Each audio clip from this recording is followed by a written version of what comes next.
Thank you for tuning in to Give Me Back My Action Movies, the podcast. Please be aware that this episode will discuss a film featuring events that closely mirror real world violence that has occurred in the years since the film's release. The purpose of this episode is solely to discuss the fictional film in question and not to in any way denigrate the victims and others affected by real world tragedies.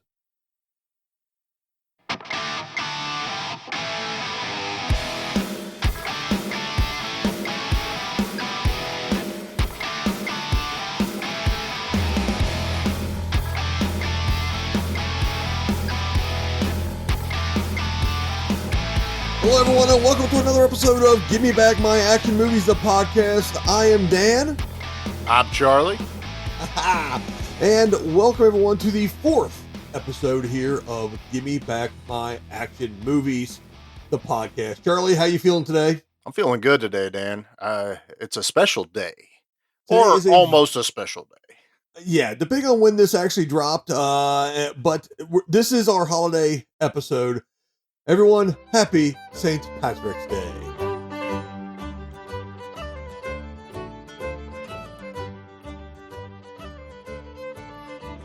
That's right, everyone. The Lucky the Irish is with us in tonight's episode, and I would like to, I'm going to mess it up, Charlie, but Diagwit, which is Gaelic for hello to everyone. You say it, I'm not going to mess that up. I messed up enough. I messed up enough stuff in the last episode. I'm not going to take a chance this time. Well, that's my best version of it anyway. So, Charlie and I are having, we should not have dry mouth in this episode at all. No, we should not. We have libations with us tonight.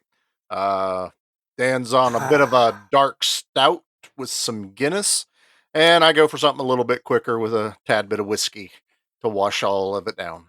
To wash it all down. So, folks, we are going to do a little something different with this episode. We're going to try to format things a little bit differently. So stick with us. Let's see how this works out. But first and foremost, we want to, again, thank everyone who have been involved with the Facebook group, who have been giving us a lot of feedback about these episodes and really kind of fueling the fire a little bit more, making sure that it makes us feel like we're not barking up the wrong tree per se. Well, so much we feel like we're not talking to dead air, you know. Well, that's what it is. Yeah. Yeah, I love the feedback. In last episode, we got some tremendous feedback. I think it's been our best so far. That says a lot considering where we're at right now. But I think each episode is just getting better and better. And again, we appreciate the feedback. We crave the feedback. We need the feedback. So keep it coming. We love to talk about this. And absolutely thank you for kind of suffering through some of the audio issues. We've got some of those rectified. A lot of feedback on the last episode was also technical from a technical nature, saying that the audio was a lot better. People enjoyed that quite a bit more. So we're getting there, and you guys are kind of helping push us through and push us to it. And I really appreciate that. Yeah, the flip side is they're going to have to actually hear us one of these days when the audio gets really clear. I don't know if that's a good thing. Well, it's going to get better still, but for now, it's gotten pretty good. So, Charlie, why don't you introduce her? Okay, so we did put it out on Facebook, on the Facebook group. Yeah. Give Me Back My Action Movies, Facebook. Check out the group. Check out the Instagram. But we put out that we were going to do a special holiday St. Patrick's Day episode, and we had people try to guess. Now, the most predominant answer, of course, was Boondock Saints. Yeah. No. And we both love Boondock Saints. Love the Boondock Saints movie. The first one. But yeah. Let's not go there. It's a happy day right now. Let's talk about this. We'll let the good beer, bad movie folks do the other one. So we didn't want to do that one yet. That one to us seemed a little too on the nose, a little too obvious. Well, yeah. We wanted to do something a little fun, a little different. And a lot of our movies also have been 80s movies. This one's actually stepped up into the 90s a little bit. Yeah, this is our first dipping our toe in the 90s. It is. So, Charlie, why don't you let everyone know what today's movie is? Well, today, if you hadn't seen by any of our posts before this episode drops, or what the title of the episode is, we're doing 1994's Blown Away. I know we always tell everyone what we're doing, but you saw the name of the episode when you downloaded it. So, of course, you knew it was Blown Away. Yeah. like Charlie said, 1994's Blown Away dropped on July 4th, Yes. 1994. And the budget of that was $28 million estimated. The opening weekend did just under $10.5 million actually, but at the end of the day, it grossed just over 30 million. So made a couple $1 million. Didn't do huge, numbers. No, it didn't quite do what the studio was expecting, and the reason it got pushed to July was because they felt they had a hit on their hand, and they wanted that, like, deep That summer big summer blockbuster block. money. Yeah, yeah. Yeah, Well, and the theme of fireworks, explosions, and the movie takes place during the 4th of July. which was one of So the they hints thought, I dropped, yeah, so right. So they thought that this would be a great tie-in. And it didn't do nearly as well as they expected, like you said, but I thought it was a fantastic movie myself. Uh, I have to admit, I really hadn't seen it very recently until we got ready to do prep for this episode. But really glad that we chose this one. Really enjoyed this movie quite a bit. We want to talk about the director of this movie, Stephen Hopkins. And Stephen Hopkins, he directed a lot of television and did some production work, some producer work yeah. as well. But some of the big screen directing credits was Dangerous Game, A Nightmare on Elm Street 5, The Dream Child, and Predator 2 Yeah, were just some of the big ones. Also, he did Blown Away, Ghost in the Darkness, the one with Val Kilmer, mhm, and Lost in Space. yep. I think I I see the, really big ties with what he does for television, where he did 24 and, episodes like The Fugitive television show. You can kinda see that in this movie. You get those kind of vibes. Californication. Yeah, Yeah, yeah, so watching this movie, you kinda get that vibe of what he is gonna do later on. It just had that feel, and that's what I like whenever you can see a director and you're like, "Okay, I see what you were doing then, and now you're still kinda keeping that into these, more modern, shows or movies." And I like that, when a director can just kinda stay true to their roots almost. yeah. It kind of makes sense. So, Charlie, let's talk a little bit about this movie. Now, obviously, when this movie came out, I was a junior in high school, getting ready to graduate pretty soon.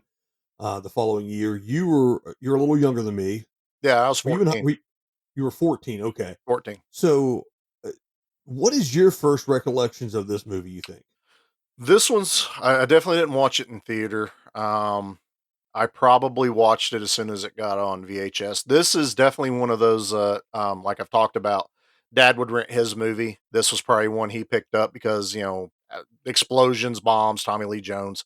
Um, and this would have been one that I watched after the fact that dad's like, yeah, you can watch this one. Cause I mean, there's very little language, no nudity, some violence, but really you don't see a whole lot of that either. For a movie about bombs, no one's head blew up, and, there was not, like, body parts, like, strewn across the screen or anything like that. No, no, there really wasn't. I mean, there's a few scenes of some graphic nature, and really, I mean, like there's one really clear f bomb in it. There's Yeah. a few usage, but like only really one really clear version of it. So it's not a bad film for people to see. As far as what is it, PG-13? I think it No, wasn't a hard R. I still think it's R. I'm Is pretty it? sure this Was it R? I think See, because of the, maybe we're just used to stuff so much more drastic getting yeah, an R rating. this would probably be a PG-13 now. No, it's an R. I Is mean, it? you saw the charred body land next to him after the one explosion. Yeah, and then the incident Um, at the university, yeah, which MIT. So, all right, yeah, I yeah, can see that. yeah. I remember watching this movie. I actually went and saw this movie in the theater with my buddy Andy.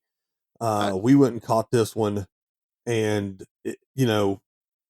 we, like I said, I remember really enjoying this movie. So when we talked about picking an episode for this, we wanted the Irish tie-in, obviously, to this, and we were getting into a little bit of the synopsis and the Mhm. story itself. And for those of you not familiar with this, you're kind of getting an idea of why. But um, we both really enjoyed it. Andy's family heritage is based in Ireland. Mine was back there, so it's we really kind of we're like, this is great. Let's go see this Irish movie kind of thing. And and enjoyed it quite a bit. Like I said, we went into the theater and saw it myself. Yeah. I wish I had. And honestly, I mean, I'll be upfront about this. I probably haven't seen this movie in 20 years till we picked Yeah, it. yeah, Um, I remembered certain scenes from the movie, like flashes, sure. and Yep, I same knew here. it was Tommy Lee Jones. I knew it was Jeff Bridges. I knew I enjoyed it because, normally if there's a movie I just didn't like, it'll stick in my brain more than a movie that I did like. Um, Watching this again after 20 plus years, I, not to be, tongue in cheek, but literally blown away watching this movie. I Yeah, was it held up. I was surprised at how well it was, how well it was acted. You had Jeff Bridges, you had Tommy Lee Jones, Forrest Whitaker, Lloyd Bridges, which is Jeff Bridges' dad. He plays his uncle in this movie, but the cast was phenomenal. I honestly, this was a really good watch, a fun watch. I enjoyed it a lot. Watched it with the wife, and she enjoyed it. So there was enough to keep her, engaged in the movie where it wasn't just bullets flying everywhere and As a it, matter of fact, I think they may only shoot a firearm 5, 6 times in the whole movie. It's mostly the explosions.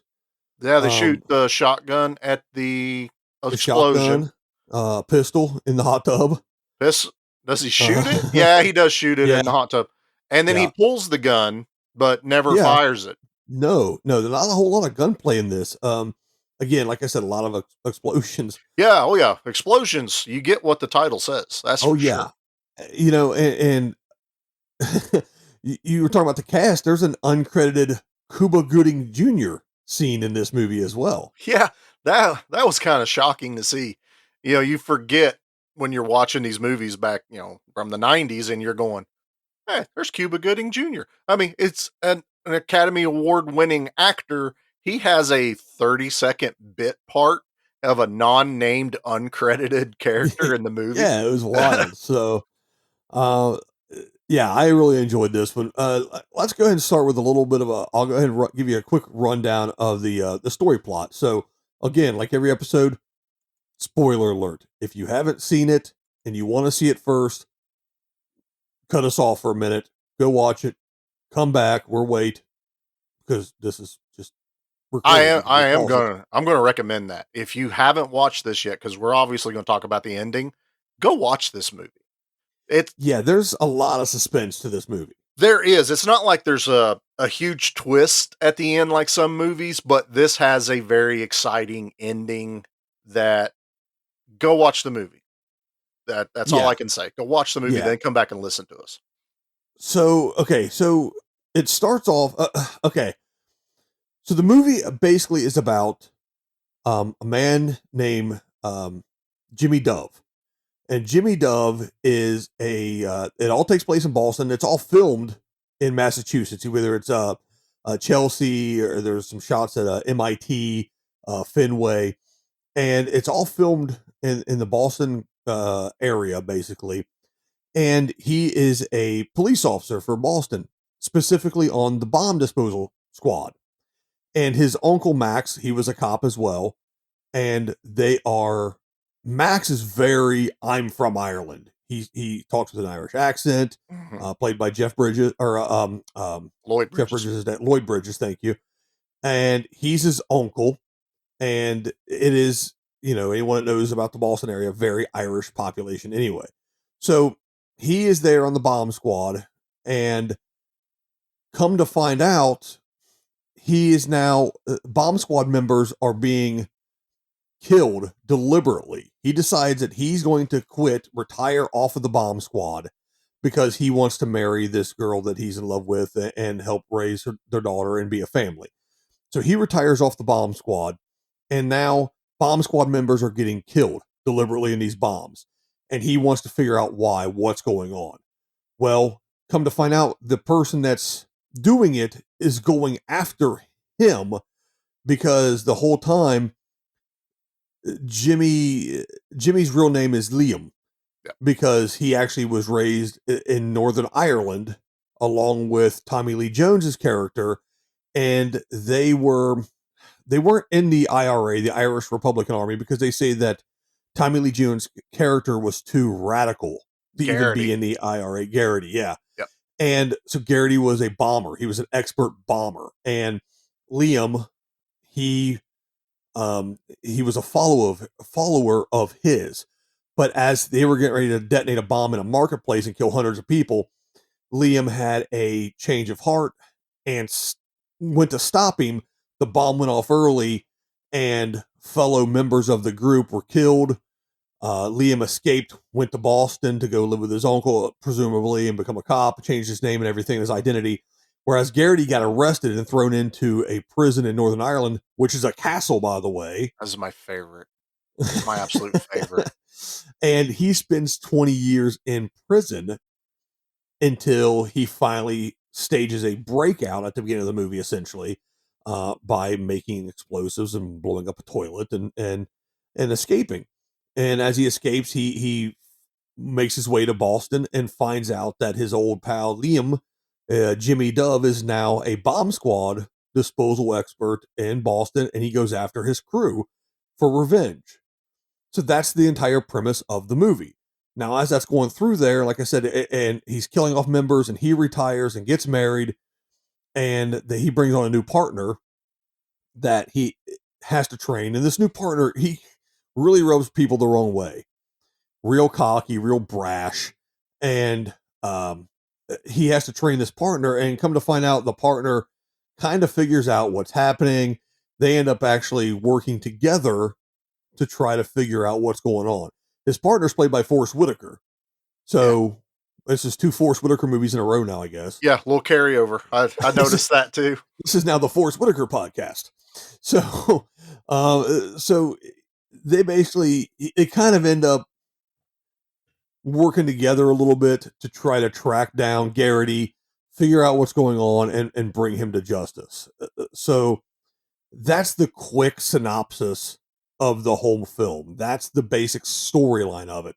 And as we talk a little bit more about some of the characters, some of the things that were really awesome in this movie that we really enjoyed, we're getting into a little bit more specifics as we go. Yeah. But I mean, I tell you what though, Charlie, the whole thing filmed in the Boston area, you definitely had that feel. You knew that was, they were Southies, they were from Boston. During one of the funerals, a lot of the guys are watching the Sox. Oh yeah. They're like, I know there's a wake going on, but we're watching the Sox here. We're going down to Fenway Park, watch the Sox. Well, Again, you a could really bad tell. accent. You could tell that's probably an actual thing. Most I'm from the South. Funerals turn into celebrations at the end of it. That's what this one was. There's a full food spread. They're all watching the Sox play.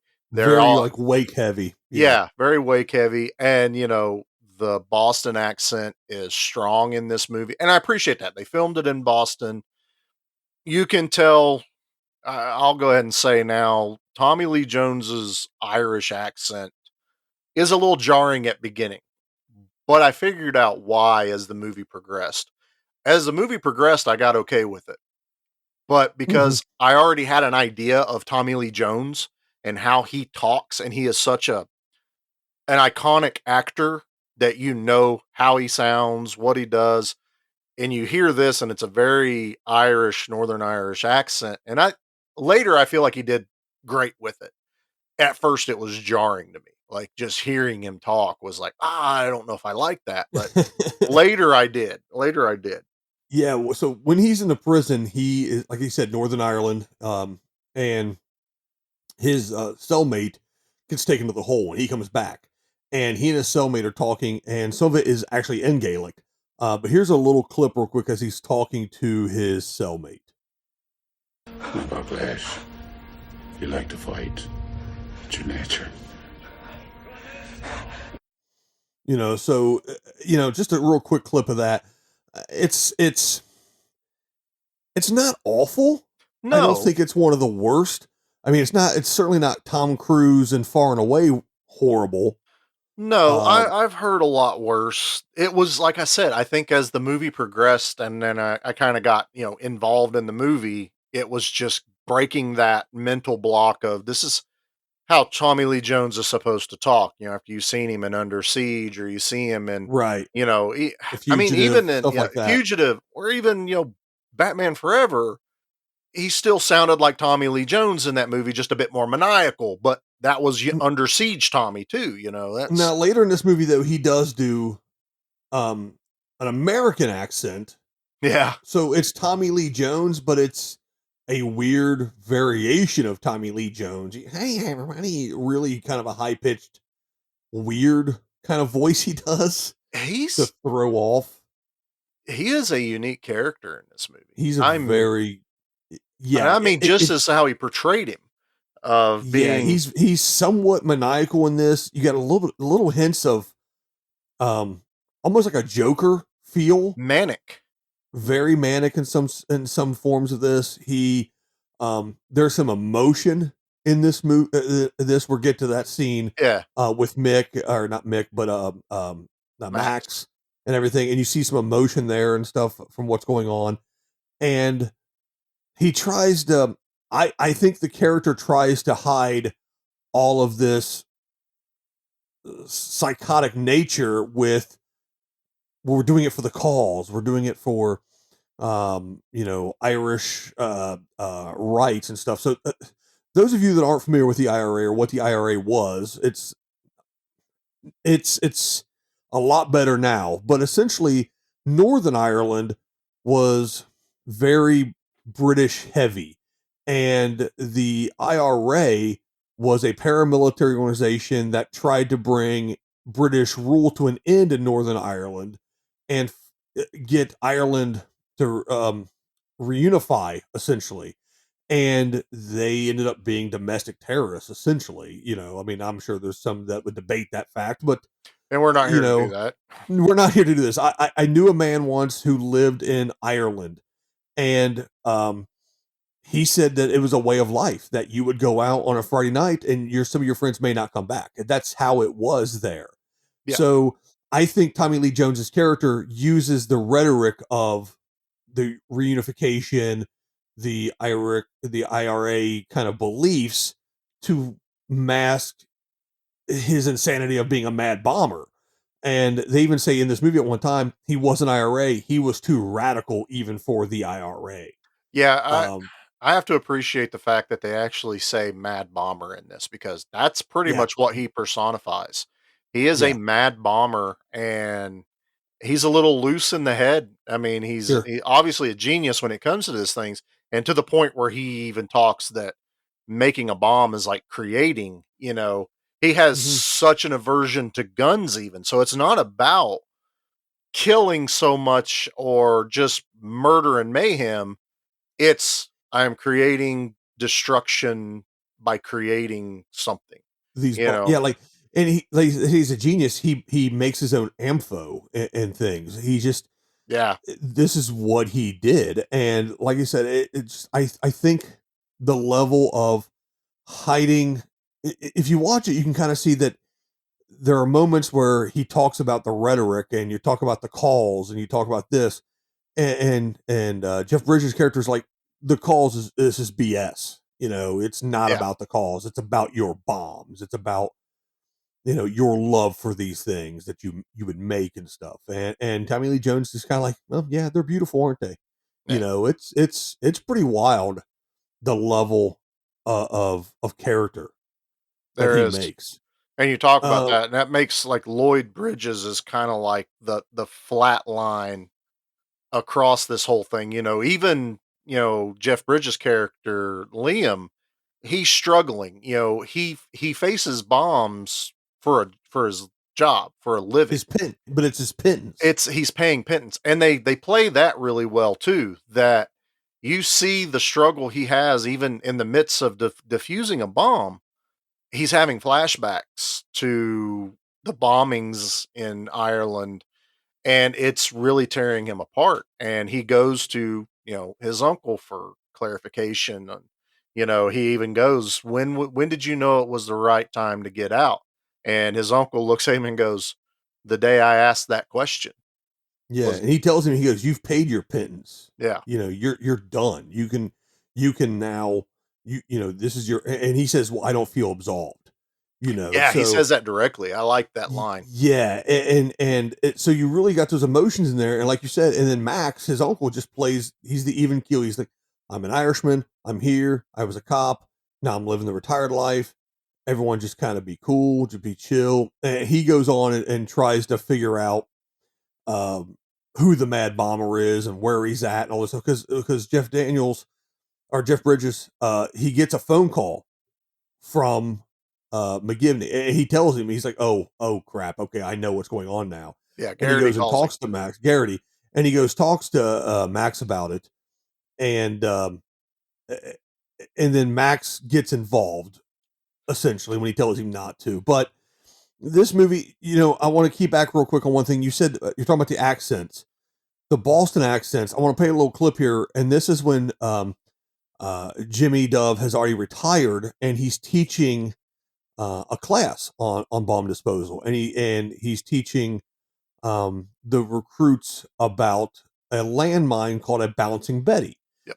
So I'm going to play the clip, and he talks a little bit about it, and it's kind of a funny kind of little quip in it. But listen to the accent, and any of you from Boston that are listening to this, let me know how close this is. Actually, let us know on the Facebook group because I'd like to know. This sucker here is particularly nasty.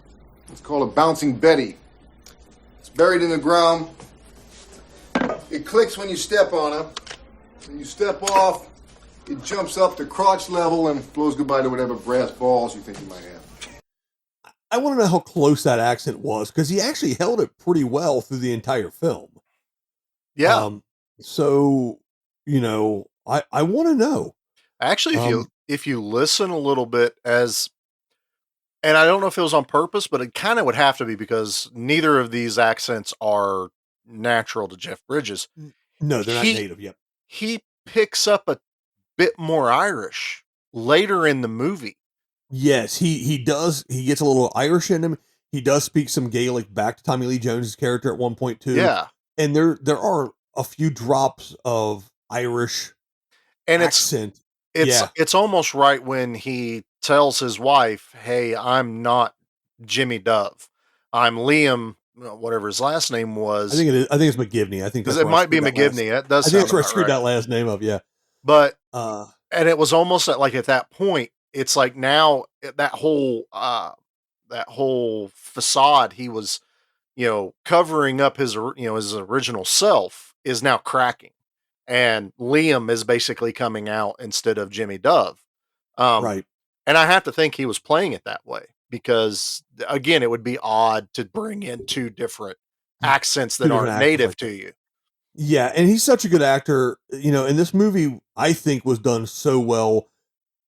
The cast, it was written well, first of all, but the cast that they had with Tommy Lee Jones being an excellent actor and Jeff being an excellent actor, they knew complexities of these characters, I think. Yeah. And like you said, I think that was definitely purposeful. I would think so. And then you had the complete different juxtaposition with the Forrest Whitaker character. Super cocky, headstrong, left SWAT to join the bomb squad, left SWAT Miami. Wasn't dangerous enough. Exactly. It wasn't, he says that, it wasn't dangerous enough. That whole scene you just played about the bouncing Betty is right after that is Forrest Whitaker and Cuba Gooding Jr. just sitting there laughing. And it's like Cuba Gooding Jr. for 30 seconds and barely, I think he has one small line. That's it. He says something about, because he makes the brass balls comment. He makes a comment about his girlfriend saying his are golden or That's something. it. That's what to that it is. extent. And then of course Forrest Whitaker, he goes, "Is it funny?" And Forrest goes, "Yeah, this is funny." He goes, "Then you come up here and show us how to disarm this." He comes up and he steps on one that he had planted on in the ground, like in the ventilation system, earlier before the class started to catch somebody. Basically. Yeah, I love that. I do. And so it's all pretty good. It's a good learning experience, a good humbling experience for Forrest Whitaker. Check it out. It ends up being really, a really good bit. It's a good it's a good comical bit. And, then there's, I watched this twice leading up because I like to be well versed in a movie before I talk about it. There was things I missed in the first watching. Seeing Tommy Lee Jones coming into the police station as a janitor. The first time I watched it, it was just very weird. Well, it sets up the whole second bombing scene with the bomb disposal robot. Right. Because the first time I watched it, I'm going, how did he get the bomb inside How do the you get it set up like yeah, that? Yeah. how did that Yeah. get set up? And then I watch it the second time going, he was right there. He set that bomb in the robot And the robot. before they ever went out to the call. So I really enjoy it. It was just as good watching the second time, just because Yeah. I could see that stuff. And you know what? The thing about Tommy Lee Jones too, it really turns into a psychological evaluation of his character, because he adds things like he's always whistling like Pop Goes the Weasel. Yeah. And you see him on the bicycle, and you see this bicycle with him a lot of the times when you see him showing up at these bombings, or you see him getting intel to set something else up or whatever it is in the future. Yeah. So they just add these little ticks and things about it. So we're going to take a quick break here real quick. We're going to try something a little different. We're going to take a quick break. When we come back, we're going to talk a little bit more about this movie. I'm going to get into the one scene. I think it's probably the most powerful scene in the movie, between Jimmy and Max, and talk a little bit about Tommy Lee Jones and some of the emotion that he portrays in this scene. We're finished talking about this movie. We're going to go ahead and give you basically everyone's favorite part of the show. We're going to talk about the Al Youngs at the end. Everybody loves Al. Who doesn't, man? And we're going to just continue on with the fun of Blow Away. Please stick around, and we'll be back in just a minute. Hey everyone, me again. I just wanted to let you know real quick that I also co-host another podcast, a weekly podcast called the Noka News Network. I'm Ricky. I also co-host the Noka News Network podcast with you, Dan. I know you snuck in here on this one, didn't you? Yes, I did. Everyone, we appreciate everybody listening to Give Me Back My Action Movies, obviously. But if you'd like to listen to news that no one cares about, then check us out at Noka News Network. Ricky, where can they find us? We're on Spotify. We're on Apple Music. Or iTunes Podcasts. Whatever it's called. However that works. And you can check us out on Facebook as well. And you can always email us over at newsroom@nokanews.com. And check us out over there. We're having a good time, Ricky. That's true. We're posting the podcast to our YouTube channel too. So if you'd rather watch it that way, it's over there. Just search Noka News Network. And enjoy the news that no one cares about. It's a good time. I promise.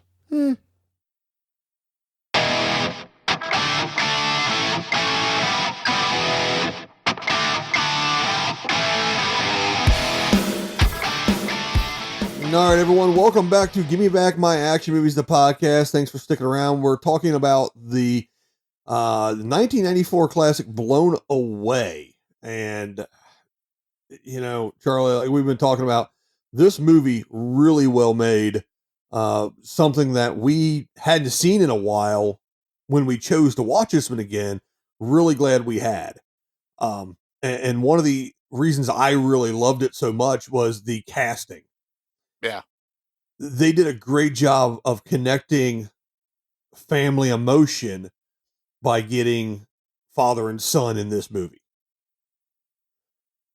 They portrayed them obviously as nephew and uncle, but you still had that dynamic.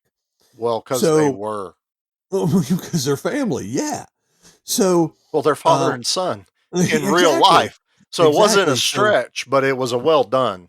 Yeah, absolutely. So like we talked about, Max, his uncle, decides he wants to get involved and figure out where Garrity is. So he goes to Fenway and talks to another Irishman who he convinces to help him figure it out, because he said he killed an Irishman escaping the prison.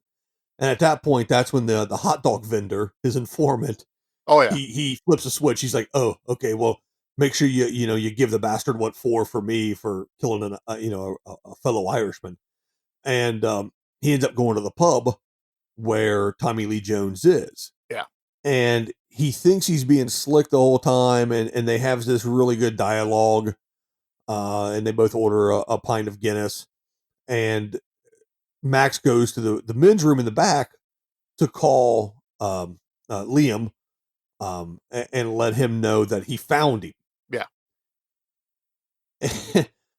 Tommy Lee Jones catches him, beats him pretty good, um, and essentially, Jeff Bridges' character now he rushes to the pub, finds Max's hat, and finds a clue that was left for him to figure out where Max is now.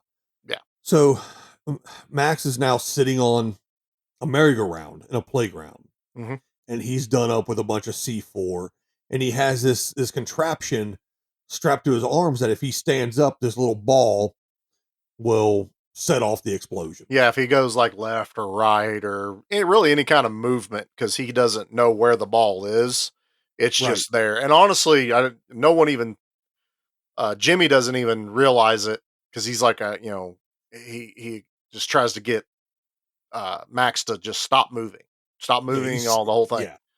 He's really traumatized and worried when he sees this whole situation. So instead of being able to kind of be cool, calm, and collected, he just is like, okay, stop moving, stop talking, just sit there. I'm going to fix this. Yeah, The whole time, Tommy Lee Jones is in a building overlooking this whole situation. for the amount of C4, dude's only like 100 feet away. Yeah, I mean that's a hell of an explosion. You know, so I don't understand why he's that close. To me, that was a little bit off. That was probably the most disbelievable part of the movie. Yeah. So essentially, he tells Max, "Hang on, we're gonna get you fixed or whatever." So I'm gonna play you a clip of that interaction. Listen to the accents again. You can really hear Lloyd Bridges doing an Irish accent. You can hear Jeff doing his Boston accent again, back and forth with each other. But this, I think Lloyd Bridges does a fantastic job. The writing on this is really good, and it's just that mentality that that they talk about. Am I gonna be blown to kingdom come? I'm going to my bike. Jimmy, Get my tools. I don't mean to question your talents, but I'm pretty well buggered here, wouldn't you say? Max. Yeah, I mean Max at this point knows that it's a setup. He even says something like, "Hey, if you stick around, there's going to be two of us dead." Yeah, he At this actually point. tells him like just go, which kind of gives you a glimpse on what's about to happen. Um, and as Jimmy walks away to go get the tools from the bike, Max just has that realization. He looks out across the harbor. I'll do one. And he looks out across the harbor and just decides that he can't allow uh, Liam to get hurt trying to disarm this. And Yeah, so he stands up, and he and that's it. And so that happens. Of course, Jeff Bridges' character breaks down, all that emotion there. But the thing about the scene that's so cool is you see Tommy Lee Jones crying. yeah, he's reacting the whole time they're talking. Yeah, he Again, doesn't he was want. so close to hear him talk. Yeah, yeah, I know, right? He would have taken some damage. He doesn't want to kill Max. He doesn't want to kill a fellow Irishman, but he knows he has to do it to get to Liam. He has to do it to get his ultimate vengeance on him for what he believes was such a slight against him and quote unquote the cause that he has to do it. But you can see that he has pain and regret in his face about having to do this. Yeah. And again, like I said, the acting in this that was fantastic. No, again, you've got Academy Award winner actors in this, and it shows. These guys, this is Jeff Bridges pretty much in his prime. Um, he actually turned down doing Speed to do this movie.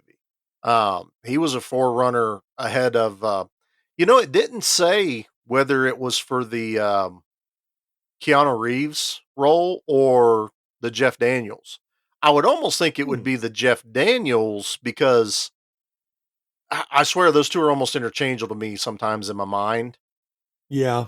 But he could have done the Keanu Reeves part too as being, the bomb tech, trying Mhm. to defuse it. But I think even though this movie didn't do great as far as box office, I think they each made the right choice on what movie. Keanu, obviously that skyrocketed him, Sure. as soon as he did Speed. And I think this one fit, you know, Jeff Bridges a lot better.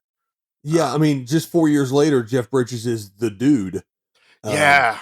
after this, you talk about a variation in roles pretty quickly. But yeah, I think that this movie really I think it helped his stock in Hollywood, I would feel, because he did this movie. Later on, we see him do True Grit. Later on, we see Mhm. him do, what was the other one that was Crazy Heart, real dramatic type of some acting in that. We see some really good stuff later on in his career. And I really think that if it wasn't for Blown Away, we may not see that No. further down the line. And it just lends itself to the fact that we went, it's been 20 years since I watched it, and this sucker held my attention the entire time. I was glued to the television watching this. And again, I watched the second time, and normally flipping through my phone, I'm writing notes for the show. Nope, Sure. I'm watching it the second time because I'm picking up things. I'm like, oh, that's why that happened. Oh, I Yeah. totally missed that part. Okay, that makes a lot more sense now.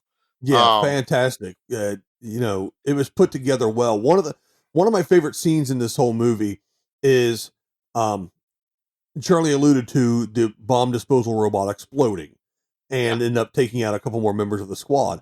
Well, the phone call that I talked about him getting from Garrity is in his house, is in yeah, Liam's house now with it, where his wife and daughter live. And he leaves as they come home. And now as Jeff Bridges is racing home to save them, to help them, they, this whole sequence of them being home and every little thing you see could be a bomb. She goes to turn on a light switch and she goes to plug a phone in. They go to turn on the oven to make some food. And the way it's shot, the oh yeah, suspense through the whole thing. I remember watching it the first time going, ah, yeah. ah, You're ah." actually flinching. It's not quite slow motion, but it is drug out. Like, okay, the light switch one she gets ready to pull the chain to turn on the little closet light. The one that got me though was the little girl turning the stove on because it's a Yeah, little girl turning on a gas stove. That's already dangerous. And she turns on the top burner accidentally and it goes off and yeah. it burns. She turns it off and then she's trying to turn the oven on and she gets her face like right up to the glass Mhm, of the mhm. door and you see the little igniter above with the natural gas, The flame rod the finally flame kick catches. off, and then it cuts to another scene, and you're just like, Stop doing that. I'm Yeah, totally uncomfortable." the way they film these devices, they do like they zoom in and like the facade that's hiding them kind of separates, and they do like a zoom in version, kind of like if you're familiar with like Ant-Man now, how he would fly in past like the computer screen and into the computer and down past the motherboard and all that stuff. Like they do that sort of thing in Yeah. this movie, and you see kind of how the device is, I mean, You obviously see not how a real internals. bomb works. Yeah, you see the internals, the internals. I So, I have something funny for that. oh Um, man, it's so cool the way they did that. if a black van shows up at my house to, make me disappear, it's because my dumbass got on Google and, typed in, "Why can't you just pull the detonator out of C4 to disarm it?" Thankfully, I'm not the only person that's ever typed that in, and there are some answers, but I'm pretty sure I threw some flags. Yeah, this podcast will now be listened to, all you fans and the ATF maybe. Sorry about that, but My bad, but I wanted to know of all this stuff because it's always like this metal probe shoved into putty. Okay, why can't you just undo that? And and in this movie they keep talking like just cut the ground, just cut the ground. yeah, they make Well, it like it's so simple. Charlie and I both do electrical work, so we're both like, wait a minute, that doesn't make a whole lot of sense. Why? So Charlie has to learn to he in his MacGyver in him kicks in, and he has to go look up something that's going out. All right, so next week's just going to be me, I guess, because Charlie's going to be in Quantico answering questions sorry, after that sorry, Google search. sorry, honey. Sorry, you had to hear about this. Of all things people worry about that's in your search history, mine's how to diffuse C4. Yeah, good job, Charlie. So all that happens. He tells his wife and child to go to the Cape, go escape, get out of this. He tells them what happened. He tells them Yeah. who he really is. While they're there, Tommy Lee Jones' character shows up, and they don't realize it's him. Yeah, they're at the And beach. as he leaves, he's whistling "Pop Goes the Weasel," and he stops and fixes the hood latch on their Jeep. So now you know something's set up. So as they finally, after Max is killed, they finally find the clue to lead them to where Tommy Lee Jones is, and the confrontation finally occurs. Um, Tommy Lee Jones tells him, "Your wife and daughter, they're done. Here's the real trigger. Boom, let me set off this bomb. It's a timer thing. You're stuck here. You can't save them. This is how it's going to work." And the whole time, like I said, we said it's 4th of July. It's the 4th Yeah. of July at that point. She plays violin for the Boston Pops. They're doing the live simulcast of playing the 1812 Overture. Mm-hmm. So as they're doing it and they're getting closer and closer to it, because eventually they have a big fight scene. It's really well done. A big Yeah. fight scene, big explosions. Tommy Lee Jones' character is dead now by his own creation, and Forrest Whitaker and Jeff Bridges are racing to save the wife and daughter.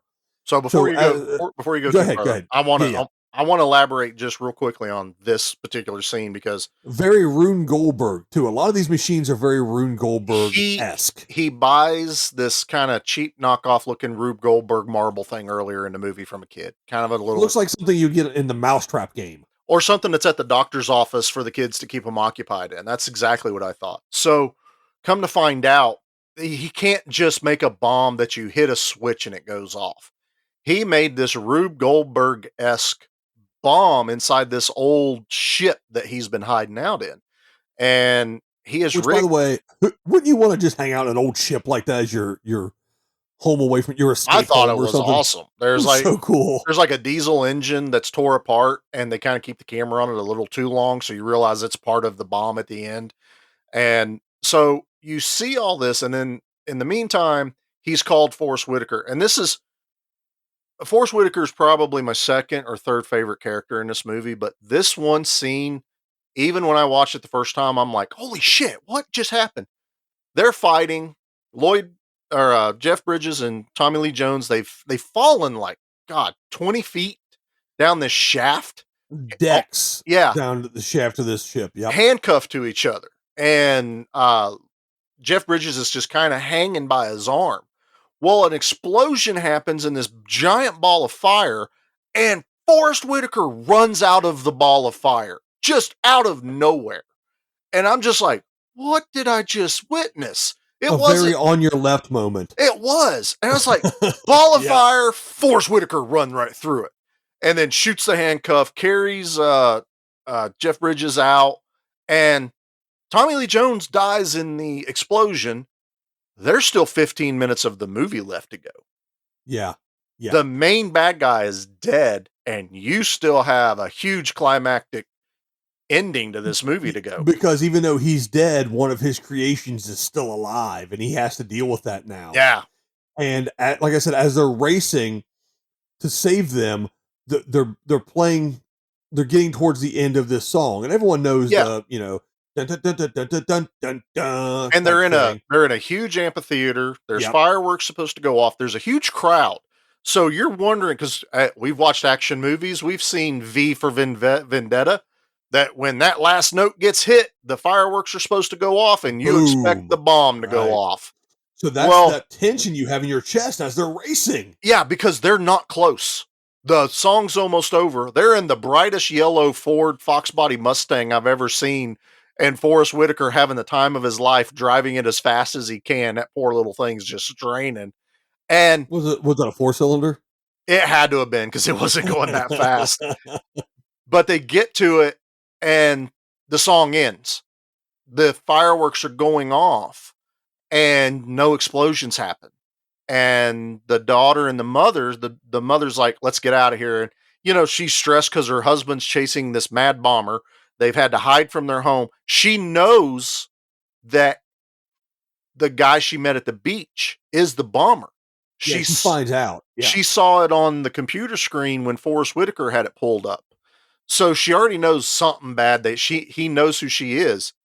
And they go to get in the Jeep, and then all of a sudden you remember Tommy Lee Jones messed with that hood latch on their Jeep at the beach. I totally forgot about the Jeep when they I were playing did. it, because I was like, it's going to blow when they get to the end. And like you said, I'm watching it going, I know this song. How in the hell are they going to get there in time? Yes. Because they For get once, there. the timing was off in a movie that made sense. They get there and they stop, and they still have to go through the crowd.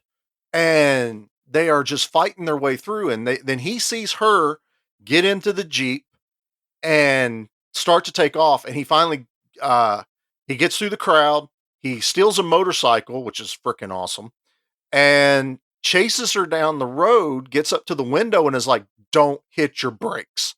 Downshift, do whatever you got to do, because it's a little Jeep Wrangler. Remember how we said he turned down the rolling speed? This is totally speed, man. This whole segment is just speed. And she's going downhill. She's going downhill. Yeah. There's a dead end basically at the end of the hillside. There's cars coming across, so there's stop signs. She's blowing them.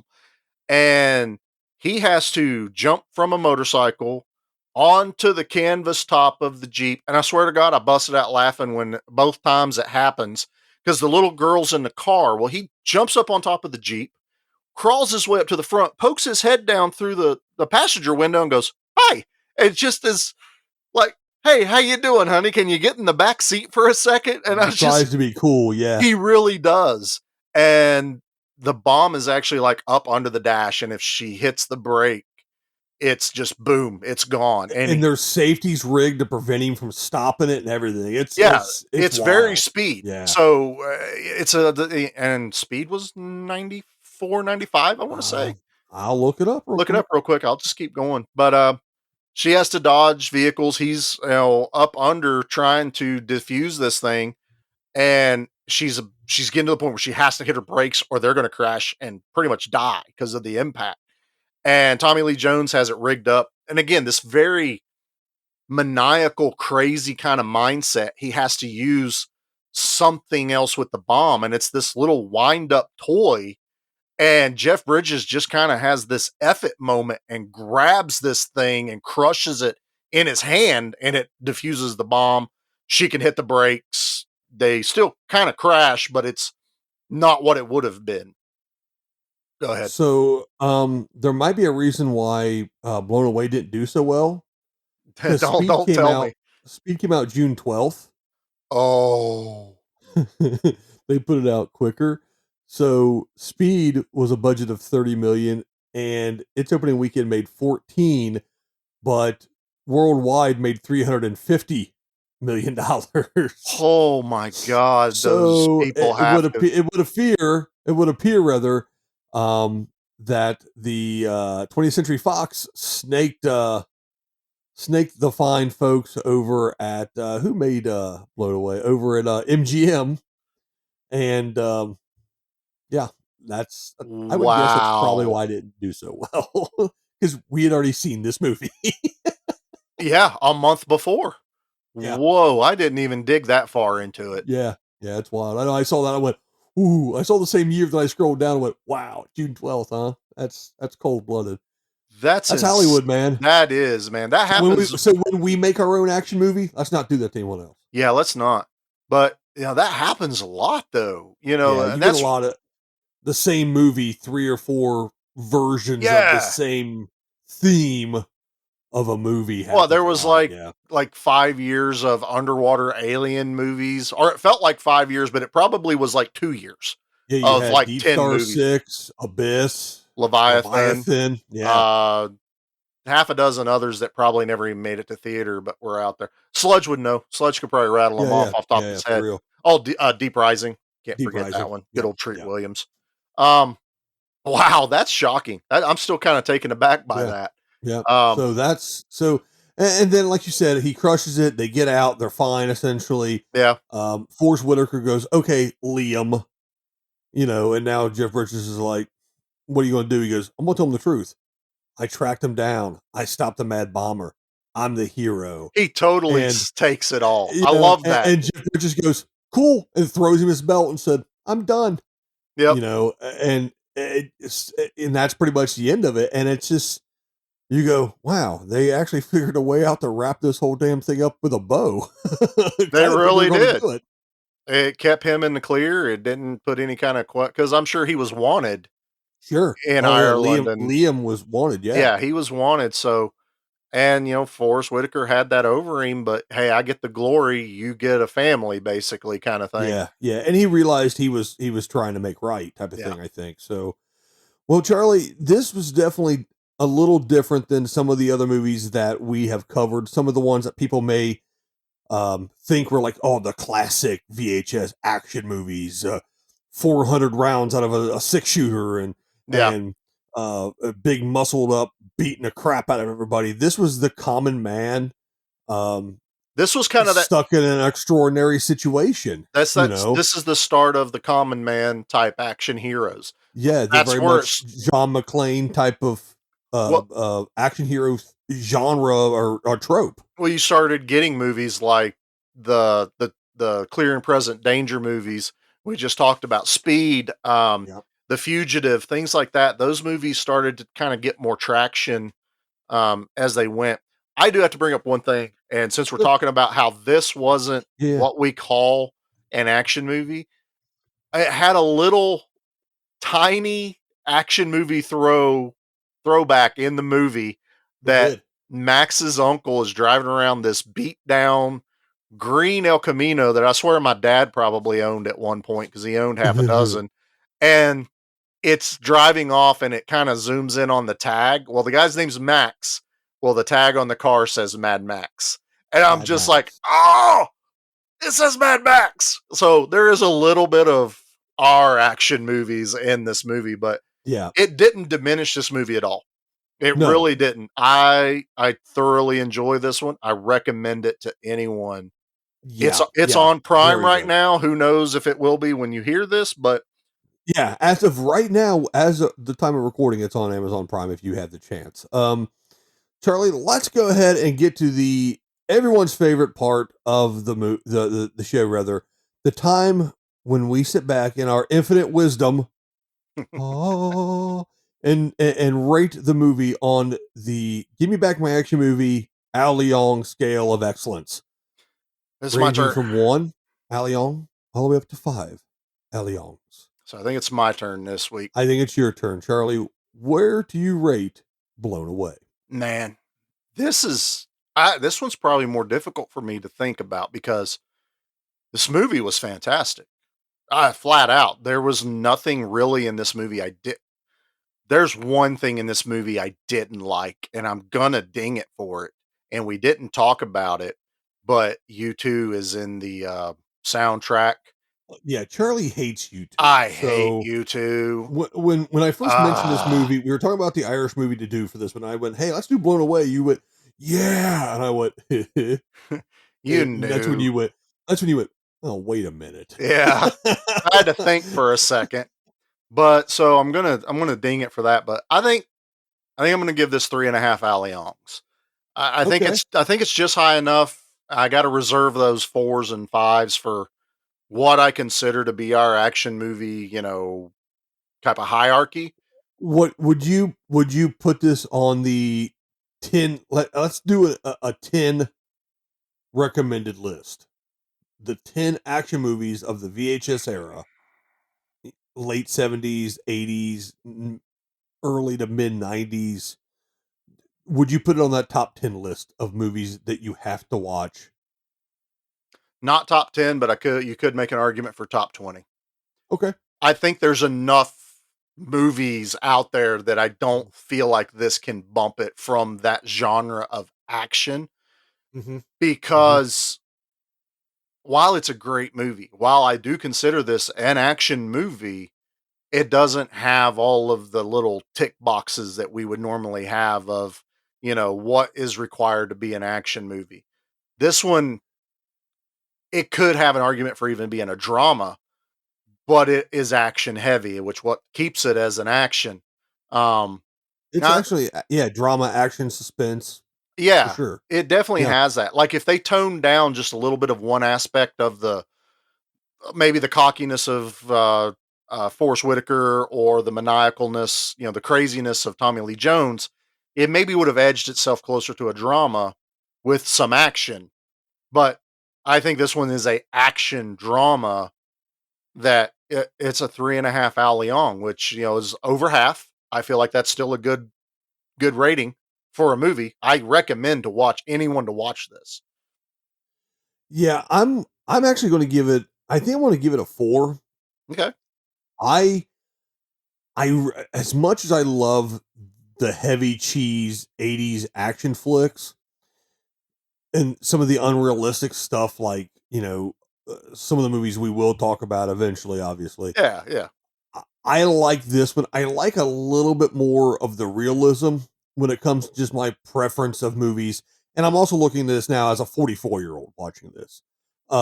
It's a bit more relatable. 16-year-old me would have seen this, or 14-year-old me would have seen this, then yeah, it would have definitely been more drama than action movie. Like if you compare it next to Rambo or something. It's incomparable. Well, not Rambo, because Rambo's very drama heavy as well.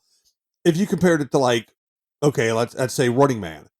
Obviously, it's very different than that, but yeah, the acting in it is fantastic. The casting and stuff was really good. It was all shot pretty much on location. The special effects work in it was really, really solid. And it was one of those ones that, watching it again, I enjoyed it probably more now than I did then. So I'm going to give it a 4. Again, like you said, I don't think I'd put it in top 10 of the quote unquote action movies from our youth, but yeah, it was a fantastic movie. I highly, highly recommend seeing it. You believed it, you felt it. There was nothing. And afterwards, you were kind of worn out a little bit watching it. I think. Were. I mean, yeah, they really paced it like a wave. Like you said, you think it's going to explode? Nothing. We still have all this time. And then you go back up again, and then you go back down again. They did a good job of that. There was no point of this movie where you had to suspend disbelief. Really? Absolutely. It's actually everything in this movie, maybe defusing C4, I don't know, or some of the more technical aspects of it, everything is a possibility of something that could have happened.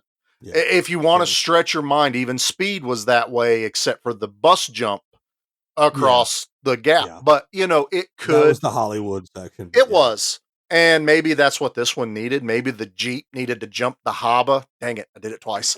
I had to. That'd have been a wicked pisser. I know, it's a wicked hobba. You gotta jump the Jeep. I'm done. I'm done. I'm done with that. But yeah, this movie, I mean, obviously, you heard at the beginning of this episode the disclaimer. Yeah. That being said, this is a work of fiction. Yeah. I mean, there it is. Yeah. There it is. So, hey, we want to close up today's episode by shouting out our friends of the pod and giving thanks to everyone like Sludgecast, the Ultimate Action Movie Club over at ultimateactionmovies.com. We want to throw a thanks and go check out Poster Smash, those guys on Instagram and Facebook now. Yep. The Good Beer Bad Movie Pod with Pete, check those guys out. And of course, make sure you subscribe, comment, however you find this episode. If it's on Apple Music, rate, review there. That helps us out. If you're catching us on Podbean, follow us there, make a little comment. If you're listening to us on Spotify, I think you just follow. I'm not really It's just a follow on Spotify. Yeah. Well, but you know what? Make sure you interact with us too on the Facebook group. Let's bump those numbers up. These are rookie numbers, baby. Let's bump the numbers up. We're almost at 200. Keep spreading the word and the love of what we're doing out here. Give us suggestions. If you have ideas, let us know. If there's things you like or don't like, let us know. That's what we need. You can email us at gmbmampod@gmail.com. That's the acronyms for Give Me Back My Action Movie Pod at gmail.com. Yep. And we want to give a special thanks to Mountain Empire Comics in Johnson City, Tennessee, Bristol, Tennessee. Check them out on Facebook. Charlie, I don't know, man. That's all the business I had to take care of at that point. Sounds good, man. Happy Everyone, St. Patrick's Day. Happy St. Patrick's Day. Charlie, once again, I have to ask you, you got anything to say? I'm not going to do it in an Irish accent. I'll be back. I knew you'd say that.